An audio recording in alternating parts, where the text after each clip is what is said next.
मेरठ का एक खौफनाक हत्याकांड, प्यार, धोखा और अंधविश्वास की सच्ची कहानी। मेरठ उत्तर प्रदेश में 2025 में हुआ एक ऐसा हत्याकांड जिसने पूरे भारत को हिलाकर रख दिया।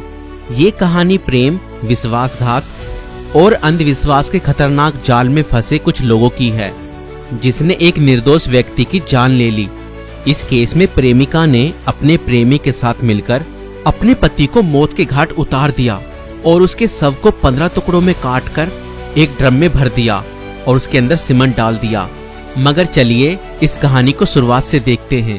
2016 में मेरठ निवासी सौरभ राजपूत की मुलाकात मुस्कान रस्तोगी से हुई। दोनों के बीच प्रेम हुआ और कुछ सालों बाद उन्होंने शादी कर ली। लेकिन यह शादी सौरभ के परिवार को पसंद नहीं आई, क्योंकि मुस्कान एक अलग जाति से थी। इसके बावजूद दोनों ने अपने रिश्ते को मजबूत बनाए रखा। सौरभ मर्चेंट नेवी में जॉब करते थे और लंदन में पोस्टेड थे। शादी के कुछ समय बाद सौरभ लंदन चले गए, जबकि मुस्कान अपनी बेटी के साथ मेरठ में रहने लगी। इस दौरान उनकी जिंदगी में एक तीसरा व्यक्ति साहिल शुक्ला आया, जो मुस्कान को पहले से ही जानता था। सौरभ के लंदन में रहने के कारण मुस्कान की नजदीकियां साहिल से बढ़ने लगी। साहिल, जो पहले से ही मुस्कान को पसंद करता था, अब खुलकर उसके साथ वक्त बिताने लगा। मुस्कान ने उसे यह यकीन दिला दिया कि वह अपने पति के साथ खुश नहीं है और वह साहिल से सच्चा प्यार करती है। साहिल शुक्ला अंधविश्वासी प्रवृत्ति का था और आत्माओं, तंत्र मंत्र जैसी चीजों में विश्वास करता था।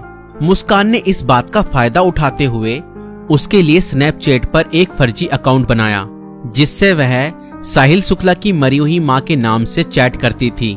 इस फर्जी अकाउंट से वह साहिल को यकीन दिलाने लगी कि उसकी मां की आत्मा मुस्कान को पसंद करती है और चाहती है कि वे दोनों साथ रहें। धीरे धीरे साहिल पूरी तरह से मुस्कान की बातों में फंस गया।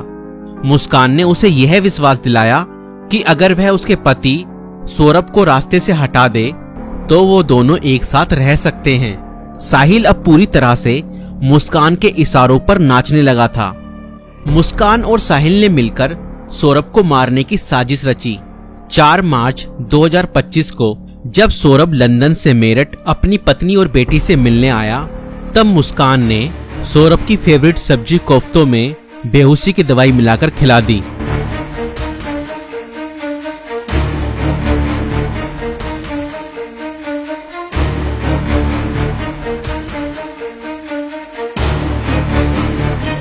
और जब सौरभ बेहोशी की हालत में बिस्तर पर पड़ा था, तब मुस्कान ने अपने दोस्त साहिल को बुला लिया और रसोई में जाकर वो बड़ा और धारदार चाकू ले आई, जो मुस्कान और साहिल ने पहले से ही प्लानिंग करके खरीदे हुए थे।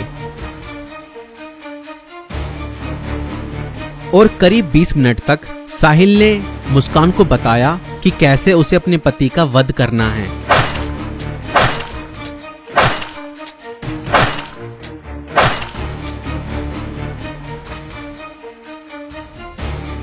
और फिर उसके बाद मुस्कान और साहिल ने सोते हुए सौरभ पर हमला किया और उसके हृदय पर 3 बार वार किए।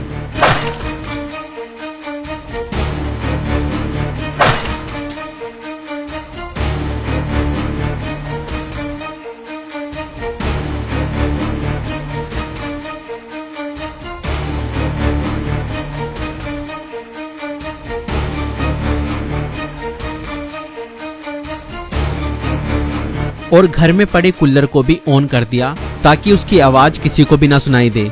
जब उन्होंने सौरभ को खत्म कर दिया, उसके बाद वह उसकी बॉडी को बाथरूम में ले गए।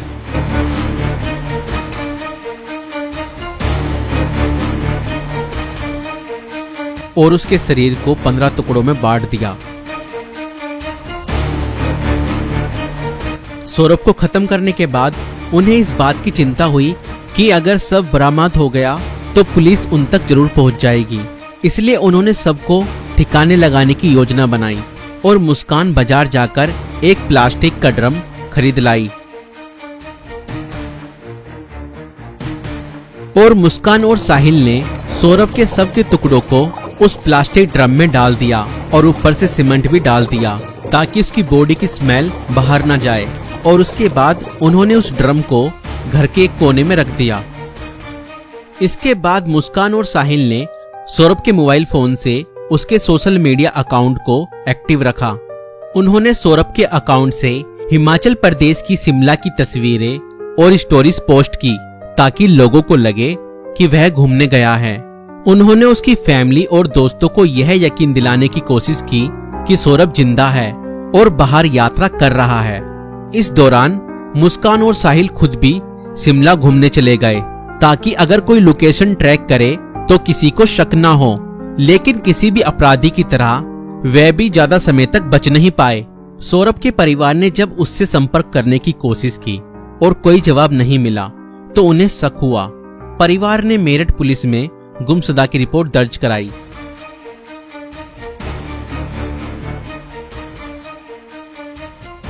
और इसी बीच मुस्कान ने अपने माता पिता को बताया कि शायद सौरभ का मर्डर हुआ है और उसके घर वालों ने ही उसका मर्डर किया है।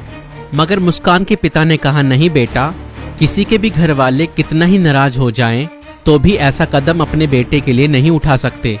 बेटा, मुझे सच सच बताओ, सौरभ कहाँ है? मुझे सच्चाई बताओ, मैं किसी से कुछ नहीं कहूँगा। और तब मुस्कान ने अपने पिता को बताया कि उसने और साहिल ने मिलकर सौरभ को खत्म कर दिया है। और इतना सुनते ही मुस्कान के पिता ने पुलिस को सारी खबर बता दी।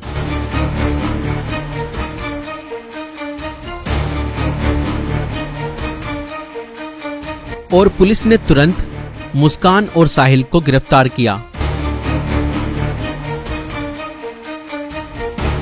और उस प्लास्टिक ड्रम को भी बरामद किया जिसमें सौरभ के शव के टुकड़े थे।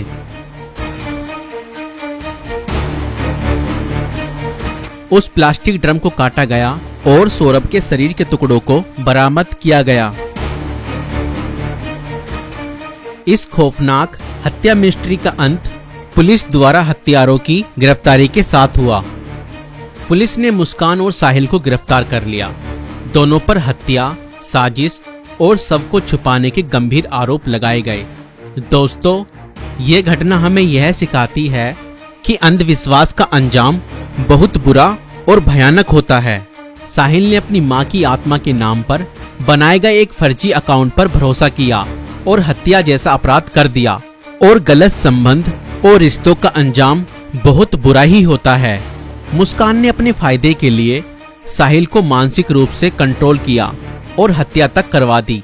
और कानून से कोई नहीं बच सकता, चाहे अपराध कितना भी चालाकी से किया जाए। पुलिस की जांच और सबूतों के आधार पर अपराधी पकड़े ही जाते हैं। इसलिए रिश्ते सोच समझकर बनाएं और जीवन साथी चुनने से पहले सामने वाला मानसिक रूप से कैसा व्यक्ति है यह जानने की कोशिश करें। साथी चुनते समय सूरत पर नहीं, सीरत पर ध्यान दें। इस वीडियो को बनाने का उद्देश्य संसार में बढ़ रही बुराइयों से अवगत कराना है।